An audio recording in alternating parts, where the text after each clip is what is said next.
Hi everyone, it's Megan Gallagher, Tedx speaker, author, blogger, and mental health advocate for teenagers. It is so crazy to say that. It's like, but so today I want to make a video about how I got my Tedx talk, and it was such a long time coming. I genuinely worked really hard for it, and it was almost like 2.5 years of sending in 6 applications every week. And it's like a mini college application. You put your name, your email, your address, what would the title of your talk be, and why you would be a great addition to the event, and why your talk fits in with the theme, all that good stuff. So it was a long time coming. I worked my booty off. It was just like the speaking at Boys and Girls Clubs for free, the YMCAs, the high schools, driving around to schools all day long, like the phone calls, emails, all that stuff. And I just learned so much about myself in the process.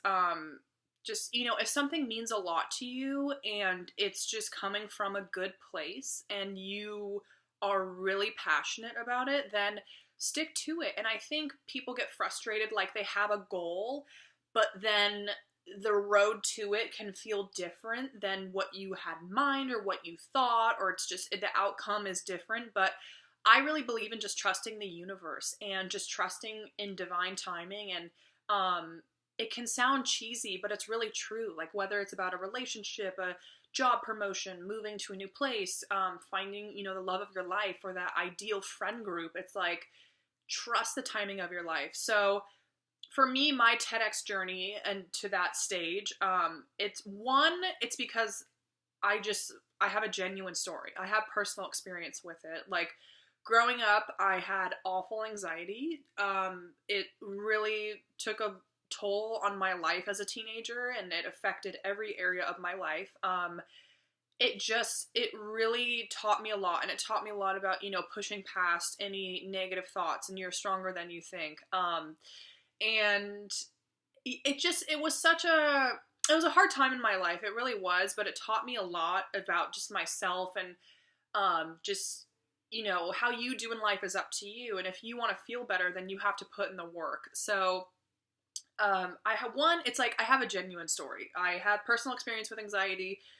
It's like a real deal. And so 2, I just, for almost 3 years, the 6 applications a week, and I would go online to like the tedtalkpage.com and look up in California and New York and Texas and Chicago and all these, different states, like who are the co-organizers, where can I speak? And you can see what the themes are, because there are TED Talks and then there are TEDx Talks. TEDx Talks are locally organized events across the whole world, where people like teachers or school counselors or basically anyone in the town can organize events, and they can, have it at a high school, a gymnasium, like a local rec center, a multi-use room, a YMCA, any type of space where there's like a stage and there's like an audience. And it was just such a long time coming. I really can't tell all of you how many days I spent, crying in my car, and I just was like, this isn't happening. I'm not good enough. It's because it was like I was overthinking it so much, and I was like, it's because I didn't go to college. It's because I not pretty enough. It's because I just don't deserve, I think everyone can do that sometimes, like the thing, but, I worked really hard for it, and it meant a lot to me. I really feel like I have the ability to just like heal people with just my story. And I've always been just like a feeler and like an overthinker. And I think that that's actually a really beautiful thing, because it's like I can feel stuff and I'm just sensitive to other people, and I want to just like love on people and just send them good vibes. And also like growing up, I was always the friend that like would give advice and was just like, how can I be there for you? And just would listen to my friends cry for 4 hours. So I feel like I naturally have that like, healer, like not motherly energy, but like kind of. So I've always loved storytelling and inspiring. And yeah, so, sending in the applications, just not giving up. And I heard a lot of no's and no responses, but I kept at it because, if I want to make it to the big leagues of the speaking world, like Tony Robbins, Rachel Hollis, Marianne Williamson, I really, you have to like get to certain levels. So a TEDx Talk is huge because it puts you on a different platform, and the TED YouTube channel has like 10 million subscribers. So I'm like, and so I, for years I was applying and sending in stuff, and it was just no. And then let's bring it on back to February 13th, 2019. I, was emailing back and forth with this guy who was the co-organizer of TEDx. It was a TEDx Youth at Colton High School in Colton, California, which I was not aware of, but it is near Rancho Cucamonga in Ontario, and it's a fabulous town.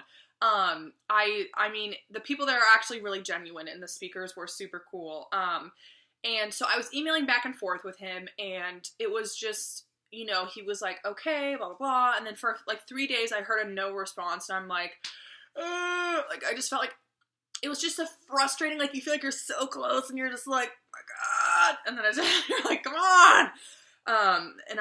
And then he finally replied and was like, Megan, your story, I would send him like essays. I'm just like, please. And then he's just like, Megan, I really love your story. You seem really genuine. So I want to, tell you that we have one speaker that is not going to be ready. So do you want to take his spot? And I'm like, yeah, of course I do. And he was like, okay, so it's February 13th. Our TEDx Talk, like the final performance, is on March 8th, 2019. Will you be ready? Yeah, you bet your booty I will. I had to say yes. It was like almost 3 years, and I'm just like, I don't care if I get 2 days to prepare. Like, I just have to say yes, and it just felt right to me, and I did feel like I was prepared because I, been doing the speaking for free at YMCAs and Boys and Girls Clubs and high schools, and making the YouTube channels and going to Toastmasters classes and anything a speaker can do just to prepare themselves. And to just like fine tune their speaking skills, and just having that presence, the hands, the voice, the good posture, the everything that makes up a good speaker, which is actually a lot of things. But yeah, so that was happening. It was 2 weeks. It went by really quick. I was so nervous. I remember driving over to Colton, and I just, it was like 2 hours. My parents were flying down from San Francisco, and I was like I was like shaking, and it was nerve wracking. But I did it, and I don't remember the talk because that happens every time I speak. I black out because I realized that I'm just channeling, and it's kind of like an out of body experience. I literally talked for 15 minutes, and there was like 6 cameras recording me, and the audience was about 500 people, and half of them were students from the actual high school, and it was huge. Like, the turnout, I was so impressed, and I was so grateful too that like it was a bunch of teenagers, because I wanted the message to go directly to them. I really feel like teenagers can often feel like it's embarrassing or it's weird to ask their parents or their counselors or their teachers for help. And I think for them, seeing someone who's really young, I'm literally 23 years old, for them to see someone who's young, it's like, I think that they feel more comfortable, and it's just like, I graduated high school in 2014. Like, I get what it's like to grow up in this generation, so I want teenagers to feel that, like, okay, she's not, 90 years old, and she didn't grow up in, like, the Depression, and she's like, like, I want teenagers, like, you know what I mean? Like, I want teenagers to know, like, she's young, she gets what it's like to grow up in this generation, with the social media, and the high academic stress levels and the competitiveness. Like, I get it. I really do. And so I'm just so grateful. It went great. Like, my parents, like, after I was like, blah, blah, blah, blah, blah, thank you so much. And then everyone starts clapping, and they kind of, they stop recording the cameras to get up for the next speaker. I walk off stage, and they also have all these, like, mic, what's attached to, like, a microphone, like the box thing that sits in your, like, back pocket of your jeans. It was all that stuff, and then so they take it off, and my parents were sitting in the front row, so it was like really special to me. And it happened so quickly. I mean, I wanted to stay in the right headspace the whole time, so I had my headphones in. I was listening to a lot of Tony Robbins and just a lot of certain music that gets me pumped up, and I love like a lot of rap, like Rick Ross, and like anything just like just like intense. I like Eminem, I like Rick Ross, I like A$AP Rocky. I just love all that stuff that gets you in that mindset.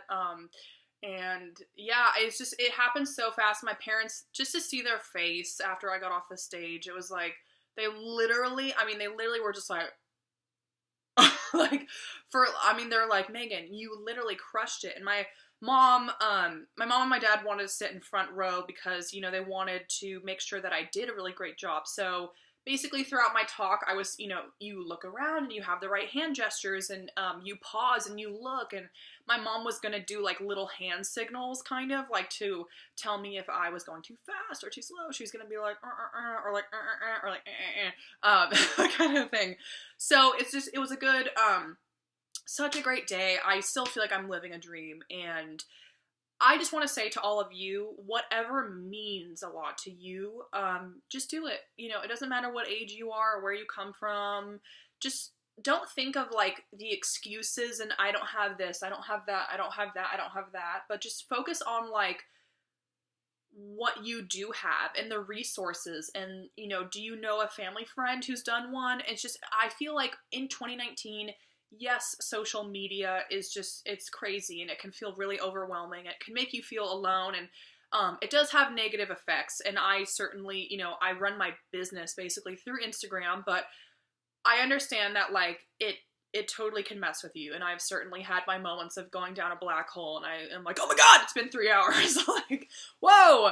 But you know, it's also a great thing because you have unlimited resources. Like you can literally follow someone who lives in Russia who, you know, it's like you can follow anyone anywhere and you can just learn stuff, and you can DM them and ask questions, and you can like look up on YouTube, you know, like how to do a Tedx Talk, how to start a blog, how to start a YouTube, like answers are just everywhere. And so I think it makes it really convenient for us. And yeah, so I just want to leave you guys with that. I hope you all have an amazing day today, and just don't give up on your dreams. I mean, the road to it can sometimes feel like really messy and just